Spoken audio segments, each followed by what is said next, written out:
Hello മക്കളെ, മറ്റൊരു ക്ലാസ്സിലേക്ക് എല്ലാവർക്കും സ്വാഗതം. ഇന്നത്തെ ക്ലാസ് ആക്ച്വലി ഇന്ന് തൊട്ട് മുന്നിൽ അപ്ലോഡ് ചെയ്തിരിക്കുന്ന ക്ലാസ്സിന്റെ തുടർച്ചയാണ്. ആ ക്ലാസ്സിൽ ഈ ഭാഗം കൂടി ഉൾപ്പെടുത്താൻ ഞാൻ ഉദ്ദേശിച്ചിരുന്നതാണ്. പക്ഷെ വീഡിയോ ലെങ്തി ആയാലും നിങ്ങൾക്കത് വേണ്ട രീതിയിൽ മനസ്സിലായില്ലെങ്കിലോ എന്ന് വിചാരിച്ച് ഞാൻ സെപ്പറേറ്റ് വീഡിയോ ആക്കിയതാണ്. ഓക്കെ, അപ്പോൾ എല്ലാവരും ശ്രദ്ധിക്കുക. ഇവിടെ എഴുതിയിരിക്കുന്ന ഈ ഒരു ചോദ്യം നോക്ക് നിങ്ങൾ. 2/5 പ്ലസ് 1/5 2/5 കൂട്ടണം 1/5. ഇത് രണ്ട് ഭിന്നസംഖ്യകളുടെ തുക കാണാനുള്ള ഒരു ചോദ്യമാണ് അല്ലെ. അപ്പൊ ഇവിടുത്തെ പ്രത്യേകത രണ്ട് സംഖ്യകളുടെയും ഛേദം 5ആണ്, സെയിം ആണ്. അപ്പൊ അങ്ങനെ വരുമ്പോ അംശങ്ങൾ കൂട്ടി ഛേദം അത് തന്നെ എഴുതിയാൽ മതി. അതായത് ന്യൂമറേറ്ററിന്റെ സം കണ്ടിട്ട് ഡിനോമിനേറ്റർ അതേപോലെ എഴുതിയാൽ മതി. അതായത് ന്യൂമറേറ്റർ 2 പ്ലസ് 1 3, ഡിനോമിനേറ്റർ 5. അപ്പൊ ഇതിന്റെ ആൻസർ 3/5 എന്ന് മാത്രം എഴുതിയാൽ മതി. അപ്പോൾ ഫ്രാക്ഷൻസ് ആഡ് ചെയ്യണമെങ്കിൽ ഡിനോമിനേറ്റേഴ്സ് സെയിം ആവണം. ഇനി വേറൊരു ചോദ്യം നോക്ക് നിങ്ങള്. 2/5 പ്ലസ് 1/15. ഇവിടുത്തെ പ്രത്യേകത ഡിനോമിനേറ്റേഴ്സ് ഡിഫറെന്റ് ആണ്. ആദ്യത്തേതിന്റെ 5ഉം രണ്ടാമത്തേതിന്റെ ഡിനോമിനേറ്റർ 15ഉം ആണ് അല്ലെ. ഛേദം രണ്ടും വ്യത്യസ്തമാണ്, 5ഉം 15ഉം ആണ്.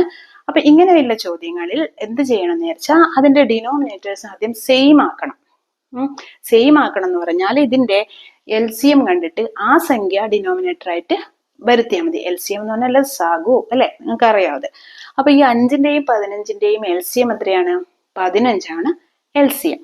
അപ്പൊ എങ്ങനെയാ LCM കാണൽ എങ്ങനെയാ നിങ്ങൾക്ക് അറിയാലോ. 5ന്റെ ഗുണിതങ്ങൾ എഴുതുക, 15ന്റെ ഗുണിതങ്ങൾ എഴുതുക, അതിൽ ഏറ്റവും ചെറിയ പൊതുഗുണിതം എടുത്തെഴുതിയാൽ മതി. അതായത് 5ന്റെ ഗുണിതങ്ങൾ എന്ന് പറയുമ്പോ 5, 10, 15, 20 അങ്ങനെ അല്ലെ. അപ്പൊ 15ന്റെ ഗുണിതങ്ങൾ 15, 30 അങ്ങനെ. അപ്പൊ ഏറ്റവും ചെറിയ പൊതുഗുണിതം എന്ന് പറഞ്ഞാൽ 15. അപ്പൊ ഇവിടുത്തെ LCM 15 15 ആണ്. അപ്പൊ 2/5 നമുക്ക് 15 വരുന്ന രീതിയിൽ മാറ്റണം. ഇപ്പൊ 2/5ന്റെ ഈക്വലന്റ് ഫ്രാക്ഷൻ മാറ്റി എഴുതി എന്താ വരുക? 15 ആവണമെങ്കിൽ 5ന് 3 കൊണ്ട് ഇൻറ്റു ചെയ്താൽ മതി. അപ്പോ അതേ നമ്പർ തന്നെ മുകളിൽ ഇൻറ്റു ചെയ്യുക.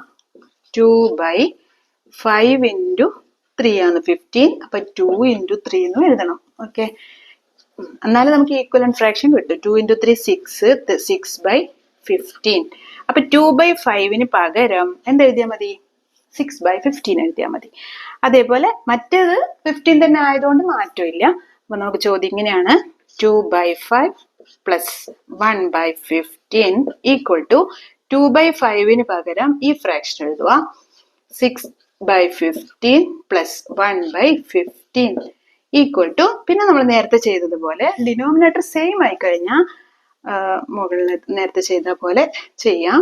അപ്പൊ 7/15 ആണ് ആൻസർ ഇതിന്റെ 2/5 പ്ലസ് 1/15 എന്നതിന്റെ ആൻസർ 7/15 ആണ്.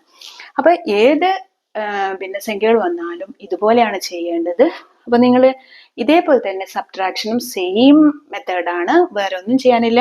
ഇവിടെ പ്ലസ് എന്ന് കാണുന്ന സ്ഥാനത്ത് നിങ്ങൾ എന്ത് ചെയ്താൽ മതി? മൈനസ് എന്നിട്ടിട്ട് ചെയ്താൽ മതി. ഇവിടെ ഇപ്പൊ 2/5 മൈനസ് 1/15 ആണെങ്കിൽ എന്താ ചെയ്യുക? ഇതേ പ്രോസസ് ചെയ്തിട്ട് ലാസ്റ്റ് ഈ പ്ലസ് എന്നുള്ളടത്ത് എന്ത് ചെയ്യണം? പ്ലസ് എന്നുള്ളടത്ത് ഇവിടെ 6/15 മൈനസ് 1/15 എന്ന് കൊടുക്കണം. അപ്പൊ 6 മൈനസ് 1 5, 5/15 ആൻസർ. ഓക്കെ, ക്ലിയർ അല്ലേ? ഇന്നത്തെ ക്ലാസ്